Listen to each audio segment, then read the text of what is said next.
Hi, so I'd like to talk a little bit about recent statistics on science, technology, engineering, and math, what we would often call STEM, particularly where girls and women are in these fields. So we'll start with very early on in the educational pipeline, looking at girls' math scores in fourth grade.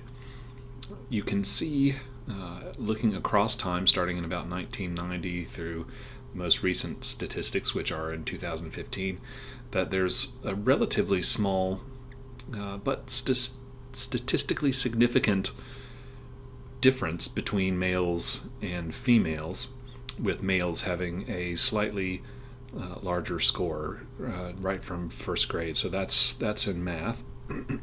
If we look at eighth grade, you'll see something that's slightly different from what we would have seen before. Looking at eighth grade, you can see that the scores are a little bit closer, actually, in the 2015 administration of the National Assessment of Educational Progress, which is where all these scores are coming from. The scores are actually equal. If you look at science scores, on the other hand, looking at the 2015 NAEP, you can see basically the same kind of thing go on. From fourth grade, you can see that there's basically no difference between the genders in science scores. You can see a little bit of a score gap open up by eighth grade, and then by 12th grade, you can see that the scores, that there's a gap that's appreciable that has opened up between those. So across time, you can see girls and women's scores on these tests changing, getting wider and wider from men's and boys' math and science scores. But the question becomes, what's the context for that? Is that a really big gap? Should we be concerned about, a 6 or 5 point or 3 point or 1 point gap between males and females? One way we might contextualize is looking at the gap between race and ethnicity in math achievement. So, for instance, in this chart, when we look at the 2015 math NAEP scores for fourth grade, the difference between white and black, the scores are more than 20 points apart. Back in the 90s and early 2000s, that was as much as 34 points apart. So those have narrowed significantly, but there's still a significant gap between those scores. If we look at Hispanic, we kind of see the same thing. So between white and Hispanics, the scores have narrowed, but again, there's still double digits, almost a 20-point score difference. When we look at Asian and Pacific Islander students, we kind of have the opposite thing going on. So if you look across time, that back in the 90s, Asian Pacific Islander students would have been actually scoring lower than white students. Now there's a significant difference, almost 10 points, between Asian Pacific Islander students and white students. Now, naturally, Asian and Pacific Islander students have a lot of diversity that's not being accounted for in this particular chart, but it is something to look at in terms of the larger scope of those two ethnic and racial groups' achievement. If we look at the difference between white and Native American students, we see things that are similar to the differences between white and black and white and Hispanic students, such that there's still about almost a 20-point difference between indigenous students and non-indigenous students. And as we look at mixed races or students who are of two or more races simultaneously, you can see that there's actually some amount of difference from just sort of that bifurcated notion of white versus black or white versus Hispanic, those kinds of things, such that the score differences are actually much narrower for students who are two or more races. So those were all fourth grade scores. So when we think about students who are just starting off with the most academic grades in schools, that's where some of the score differences are. But when we look at eighth grade math, you can kind of see similar things going on as within fourth grade. So there's not a whole lot of catching up that goes on between those two sort of grade points between fourth and eighth grade. So white students are significantly above black students, Hispanic students, Pacific Islander students, Native American students, and students of two or more races. And Asian students are significantly higher than white students. So that's race and ethnicity when we compare them to gender, and you can see a big gap between what you would see as the kind of difference between males and females versus the difference between whites and blacks. But if we look at socioeconomic status, we see a very similar kind of thing go on as if with race. So one of the proxy measures that we use for socioeconomic status are those students who are eligible for free and reduced lunch and those who are not. So if we look at math in the 2015 NAEP, you can see that across time scores have gone up a little bit, but that gap between those who are eligible and those who are not for free and reduced lunch still stands at almost 30 points. So almost as big as some of the racial gaps, and actually quite larger than some of the racial gaps, is this notion of students who are poor and those students who are not. So if we really want to kind of think about what some of these score differences mean in terms of gender and education, we have to really kind of back up and think about, well, what might be a bigger issue than whether or not you're a girl or a boy. Things like race and ethnicity, things like class, socioeconomic status, in some ways have a much larger impact.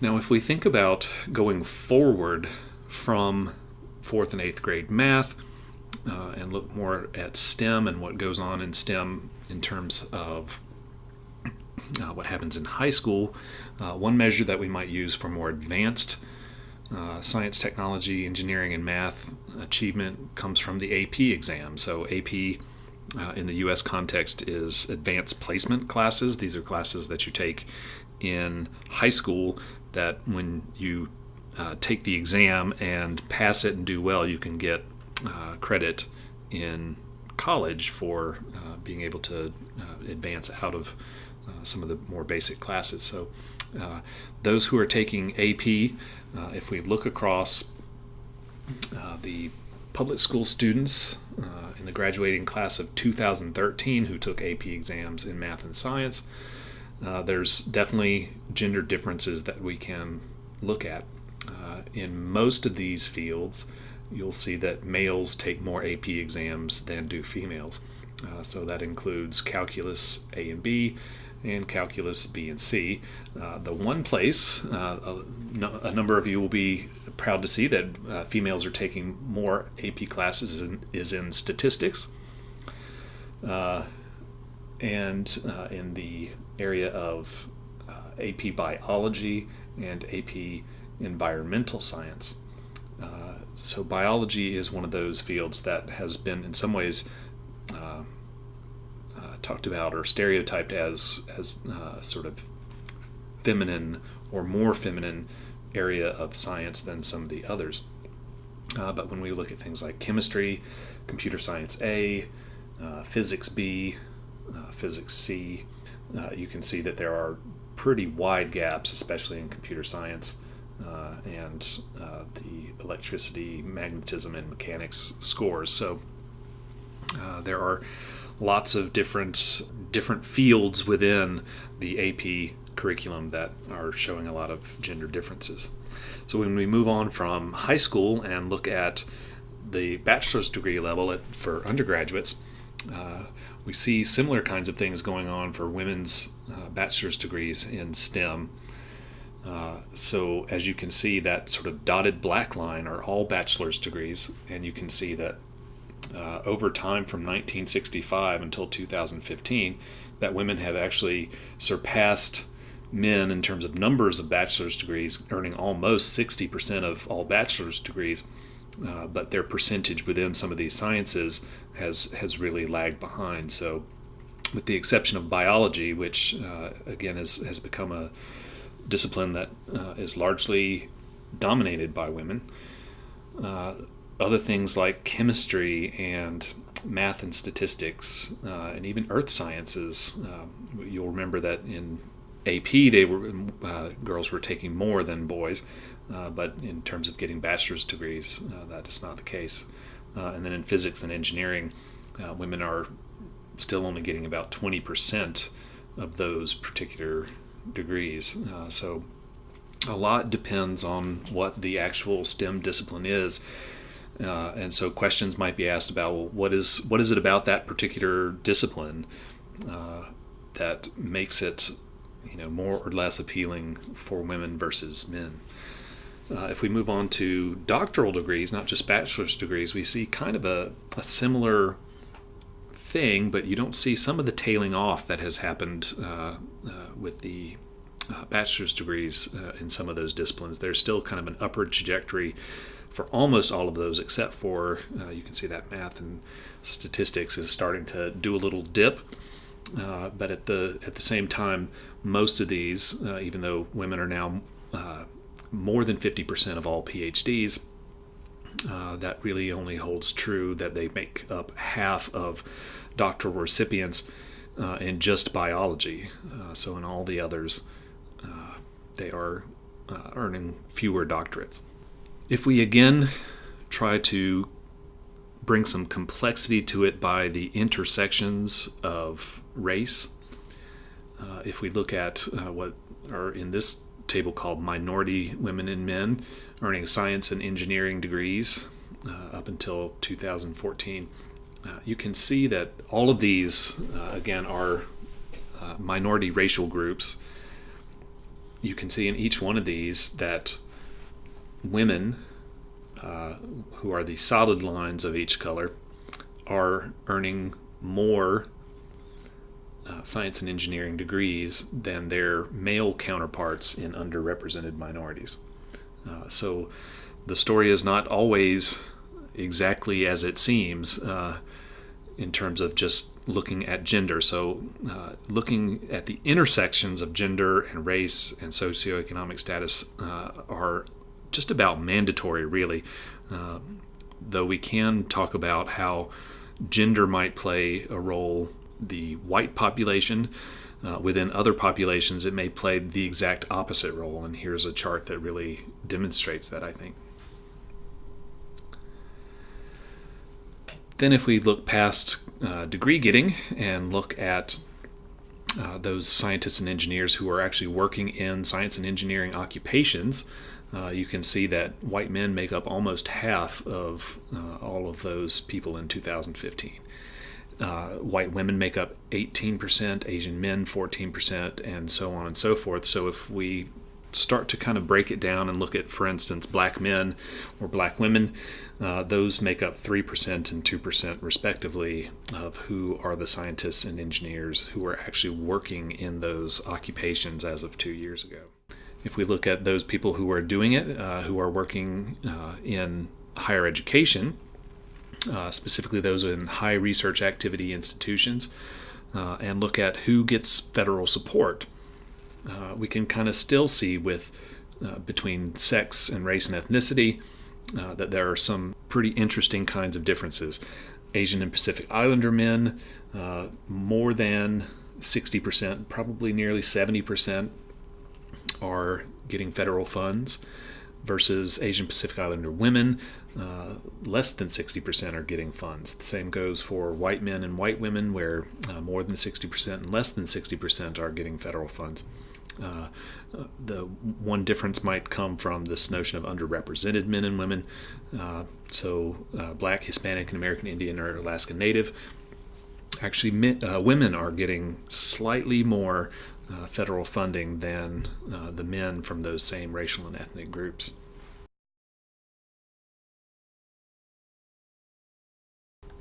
So again, looking at gender in conjunction with or intersecting with race and ethnicity and class is a really vital thing to do. And also, if we look at things like salary differences, so once you are working in a science engineering field, if we look at the differences between men and women who have the highest science and engineering degree, who are working full time, right? So not just comparing half time versus full time in 2013. You can see that there is a negative salary differential for both the total difference in full-time salary, but also when you control for education and employment and other demographics and characteristics, there is nothing that can really account for the salary differential other than the fact that they are men versus women. So if you've even controlling for a lot of other things going on, there's still a sort of 7 to 8% penalty, if you will, for being a woman in some of these particular fields.